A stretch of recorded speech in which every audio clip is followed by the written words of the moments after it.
Hey everybody, welcome back to the channel. I got a question from a listener and wanted to shoot a quick video since I was told that the person that this video pertains to has just started consuming a lot of content on YouTube. So this question came from our buddy Brennan, and we're actually making this video for Nana. So Brennan and Paige, thank you guys for the support. Kiddos, hope you guys are having a great summer. And Nana, I hope you enjoy this video. I hear that you're in the market for some canning stuff, so I'm going to do a quick overview of our canning equipment here on the Texas Freedom Farm homestead and actually do a demo for you guys. So we're going to start down here on the end. This is our water bath canner, just a standard water bath canner. I don't have any of the internals and stuff inside of it right now, but standard water bath canner. So you'll process, stuff like green beans and, salsa, stuff like that. So just real basic, pretty cheap. You can get this at Walmart. Next, we have our nice big All-American 921. This is a non-gasket metal-to-metal style seal on this. This is made in America and has a lifetime warranty. These are expensive, but this is a fantastic investment for your home or your homestead. The thing with an All-American is you only buy it once in your life, and it's an heirloom that usually survives you and gets passed down to your family. So expensive, but very, very worth the investment that you're going to spend on an All-American. The equivalent, that's the 921. The equivalent is either a 23 or 25 quart Presto. The only difference really is the Presto body is a little bit thinner, and the lid, instead of sealing metal to metal with the bulkhead screws, the seal is rubber in the Presto canner. So the All-American and the Presto are both really well-made products. I just, at the time, I had the option and financially was able to get the All-American, so I got it. This is what the Presto canner looks like, minus all this jazz on top right here. I've actually converted this Presto canner, but this is the equivalent 23 quart Presto canner. So we're actually going to demo this for you guys. I've converted this to be a vacuum canner, and I'll explain what that is in a little bit. Stuff that I use. We have a ball plant, manufacturing plant here in Texas, so I usually go for the green ball boxes, but that's not to say that I won't use Kerr or something else. It's just ball. When I started unpacking this stuff for the demo, all my ball stuff was here. So obviously ball makes pretty good jars. They make pretty good rings and lids. So, and I had this stuff on hand, so ball products.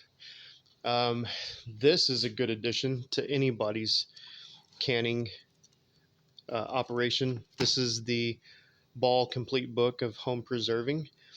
And Brennan and Nana, I'm actually going to send this to you guys for giving me an idea on content. So that I'm going to sign for you guys, and I'm going to send that to you this week. So I would like to make that contribution to y'all's canning operation. So guys, I'm sorry if I covered up the mic just now. Anyway, so word of caution with the All-American, they tell you not to use this on a modern glass cooktop stove. So I have ran that and defied the wisdom of not using that on a glass cooktop. We have used this directly on a propane burner stove, as well as this one. They have both been used directly over an open flame. And I have, in order to keep the house cool and not make it 1,000 degrees inside, also, when we have our homesteading events, I use this baby for canning demos. So this is a 3-burner gas range, And I've actually, it's not in the video right now, but I have a metal insert that goes over that lays in place, and I can set the canners on there. All the metal does is give even heat transfer when you're trying to heat up the canners. It takes a while to heat up that mass and heat up all the water that's inside of these things. So this is a fantastic option if you can find this or something like it. You want to, like I said, put a metal plate and not expose the bottom of your canners directly to that high BTU. These are some large burners. They put out some serious heat, and they can warp the bottom of your canners.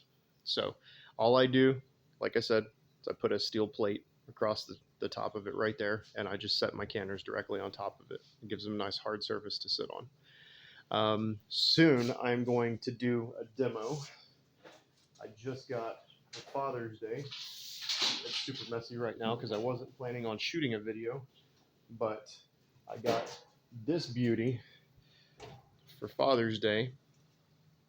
So I'm planning on using this flat griddle top to try and run my canners. So I will update you on whether or not that is successful, but I don't see any reason why that wouldn't work. So, all right, let's get into the demo. So, as I said, with your pressure canner and your water bath canners, you can can stuff like vegetables, soups, meats. You can can and make jellies and jams and chutneys and salsas and all the stuff that's in this nice, gorgeous book that Ball puts out. But what do you see here on the cover, right? What do all of these different things on the cover have in common? It's what we traditionally are able to can with these two guys, which is wet recipes. That's where this beauty comes in. I'm actually going to do a demo because this converted Presto pressure canner has been converted to put a vacuum on those jars right there. So we have a jar that's full of rice, and we have a jar that's full of flour. So traditionally, if you tried to can this stuff in these two, you would ruin the dried contents in those two jars right there. So I'm going to show you how this works. We're at 7 minutes right now. I want you guys to see how quickly this process goes. So I'm going to put the phone in the cradle. All right. So we're going to take our lid off.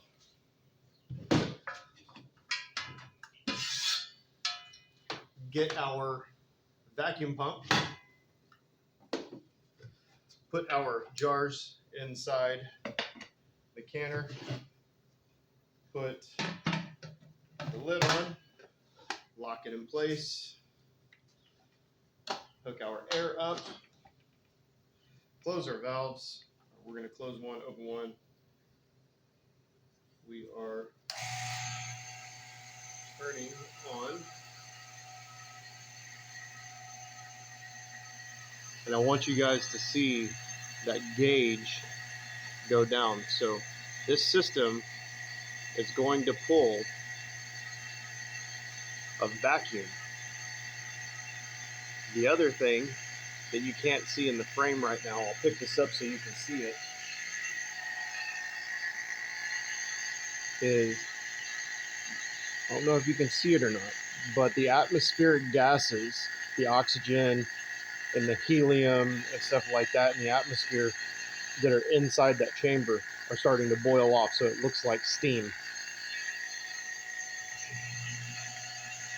So we're about halfway where we want to go. Trying to get you guys a better shot.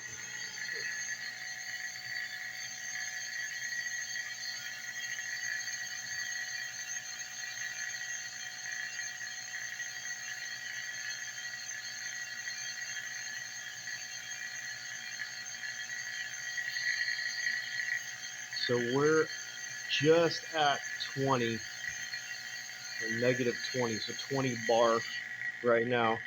I need to replace that fitting, but you can see it go ahead and start moving that down. Normally, if my fitting isn't leaking like it was just now, we can get this process done in under a minute, 2 minutes. So you can really hear that little pump starting to work.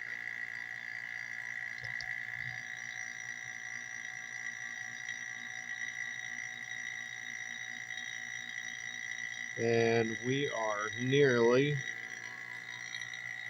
at the 30 bar. So interesting fact. Let me finish getting to 30 here. All right, so we're going to shut that. Turn our vacuum pump off. So something interesting that happens. Anybody ever have issues storing? There we go. Got it to focus.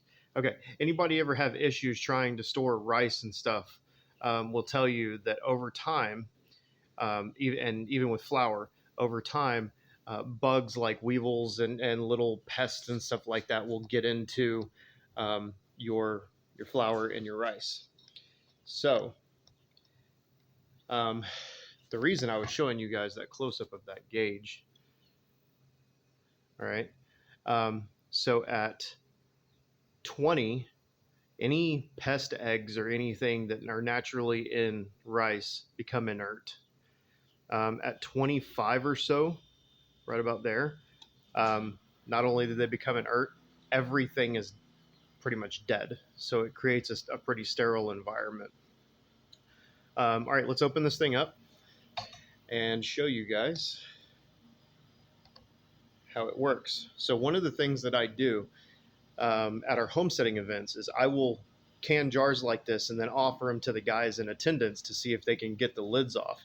And it's usually pretty funny because when they try and get the lids off, they struggle a little bit. So let's open the jars, depressurize this vessel.